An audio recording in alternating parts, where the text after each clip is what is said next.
ভাল মানুহ হোৱা। সৰুৰে পৰা এইটোৱে শিকোৱা হয় যে ভাল মানুহ হোৱা।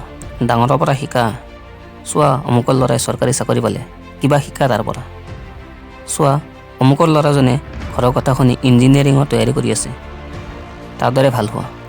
আৰু চোৱা তোমাৰ পেহীৰ ল'ৰাই কিমান ধুনীয়াকৈ সকলোৰে লগত মিলিজুলি থাকে, অকণমান তাৰ পৰাও শিকা, কথা শুনা, ভাল মানুহ হোৱা। যেনেকৈ সকলোৱে কয় তেনেকুৱাই কৰা, কাৰণ তুমি এতিয়াও বহুত সৰু আছা আৰু তুমি একোৱেই নাজানা এই পৃথিৱীৰ বিষয়ে। আজিৰ এই ভিডিঅ'টো সকলোৰে ভাল নালাগিব পাৰে, কিন্তু তথাপিও মই ক'ব গৈ আছোঁ, যিবোৰ কথা আমাৰ সকলোৰে পৰা আমি সৰু থাকোঁতেই লুকাই দিয়া হয় আৰু আমাক সত্যৰ পৰা দূৰত ৰখা হয়, আৰু সেইটো হ'ল মিডল ক্লাছ মেন। যিবোৰ কথাক ভাল বুলি ভবা হয়, আচলতে সেইবোৰ কথা আৰু সেই নিয়মবোৰে আমাৰ বহুতকে মিডল ক্লাছ মেন বনায়ে ৰাখে। আজি মই কৈ আছোঁ বেয়া মানুহ হ'বলৈ শিকা। আজি মই কৈ আছোঁ তুমি সেইটো নকৰিবা যিটো তোমাক ৰিম'ট কণ্ট্ৰল গাড়ীৰ দৰে কৰাই থকা হৈ আছিলে।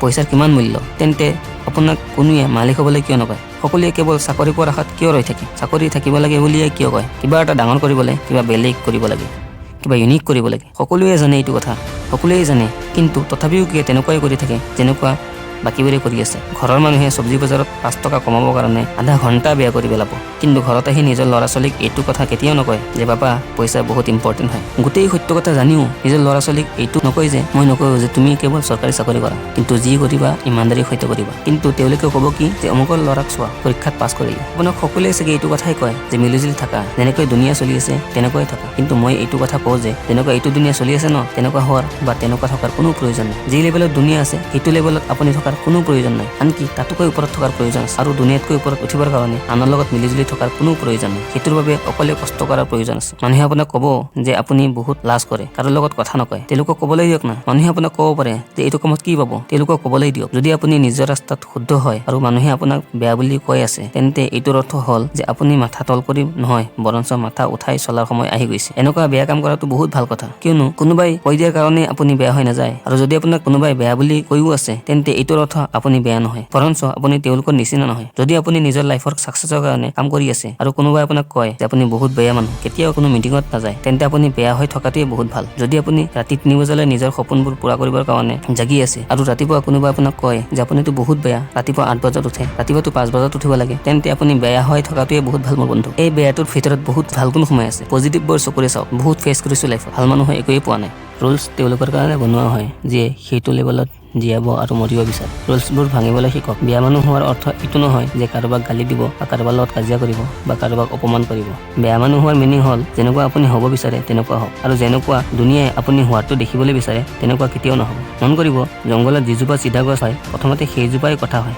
বৰ্তমান পৃথিৱীত যিজন ব্যক্তি সকলোতকৈ চিধা হয় তেওঁ সকলোতকৈ বেছি ঠগুৱা হয়। যদি আপোনাৰ কিবা বেয়া লাগি আছে তেন্তে সেইটোক বেয়া বুলিয়েই কওক। কাৰোবাৰ খাতিৰত বা কোনোবাই কোৱাৰ কাৰণে তাক শুদ্ধ বুলি নক'ব, কাৰণ ভুলটো ভুলেই হয়। আপোনাৰ কাৰণে কি শুদ্ধ সেইটো আপুনি ভালকৈ জানে। যদি কোনোবাই আপোনাৰ চেল্ফ ৰেচপেক্টত আঙুলি উঠাই আছে, তেন্তে এনেকুৱা মানুহৰ দৃষ্টিত বেয়া মানুহ হৈ যাওক আৰু দূৰত গুচি যাওক। কাৰোৰে সন্মুখত তল পৰাৰ কোনো প্ৰয়োজন নাই। যদি আপোনাৰ ইৰাদা আৰু আপোনাৰ মেহনতৰ দম আছে ন, তেন্তে সন্মুখৰ মানুহজনে আহি আপোনাৰ ওচৰত তল পৰিব আৰু আপোনাক চৰি বুলি ক'ব। আপোনাৰ নামৰ হাজাৰ হাজাৰজন মানুহ আছে এই পৃথিৱীত, কিন্তু আপোনাৰ পাৰ্চনেলিটি সকলোতকৈ বেলেগ হ'ব লাগিব। যদি কোনোবাই মাত্ৰ এইটো কাৰণে আপোনাক বেয়া বুলি কৈ আছে যে আপুনি তেওঁলোকৰ নিচিনা নহয়, তেন্তে এনেকুৱা বেয়া মানুহ হোৱা বহুত ভাল কথা, একো অসুবিধা নাই। এই দুনিয়াত যিমান ডাঙৰ ডাঙৰ মানুহ হৈছে ন, যেতিয়া তেওঁলোকৰ কাৰণে হাত চাপৰি বুজিছে, তেন্তে আৰু এটা কথা মনত ৰাখিব, সেই ব্যক্তিজনে কেতিয়াবা নহয় কেতিয়াবা তেওঁৰ জীৱনত গালি শুনিছে, তেওঁ কেতিয়াবা নহয় কেতিয়াবা তেওঁৰ জীৱনত বেয়া মানুহ হৈ আছিলে, মাত্ৰ এইটো কাৰণে যে তেওঁলোকৰ নিচিনা নাছিলে যেনেকুৱা দুনিয়াৰ মানুহে ভাবে যে ভাল কি হয়। মোৰ শব্দত গোল গোল ঘূৰি নাথাকিব, কৈ আছো শুনক। প্ৰত্যেক সেইজন ডাঙৰ মানুহ কোনোবা নহয় কোনোবা মানুহৰ ওচৰত বেয়া আছিলে, কাৰণ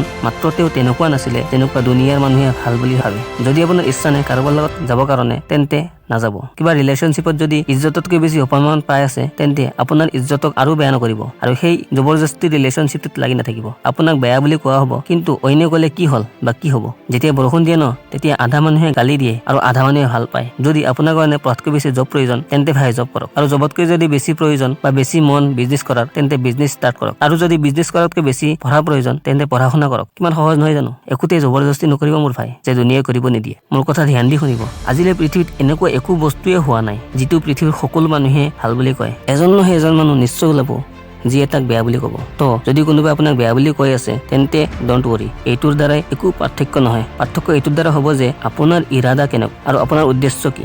এইটোৰ বাহিৰে আৰু একো ফেক্টৰ নাই এই ব্ৰহ্মাণ্ডত যিয়ে ভাল বেয়াৰ পাৰ্থক্য বিচাৰ কৰিব। ভাল আৰু বেয়াৰ সকলোৰে অপিনিয়ন বেলেগ বেলেগ। যদি আপোনাৰ দৃষ্টিত আপুনি ভাল হয় তেন্তে ভাল কথা, বেলেগৰ দৃষ্টিত যদি আপুনি বেয়া হয় কিন্তু নিজৰ জেগাত আপুনি শুদ্ধ হয় সেইটোও ভাল। ভাল হ'বলৈ বিচাৰে তেন্তে নিজৰ অন্তৰৰ পৰা ভাল হওক, নিজৰ ৰুলছ নিজে বনাওক, কিয়নো লাইফ আপোনাৰ হয়, উদ্দেশ্য আপোনাৰ হয়, নাম আপোনাৰ হয়। কিবা পালে আপুনি পাব, কিবা লোকচান হ'লে আপোনাৰ লোকচান হ'ব। মই আপোনাক কেতিয়াও বেয়া নকওঁ, কিয়নো মোৰ সপোনৰ কাৰণে মই অলৰেডি বেয়া হৈ গৈছোঁ। নিজৰ ধ্যান ৰাখিব। জল্দি লগ পাম আকৌ আৰু এটা ভিডিঅ'ত।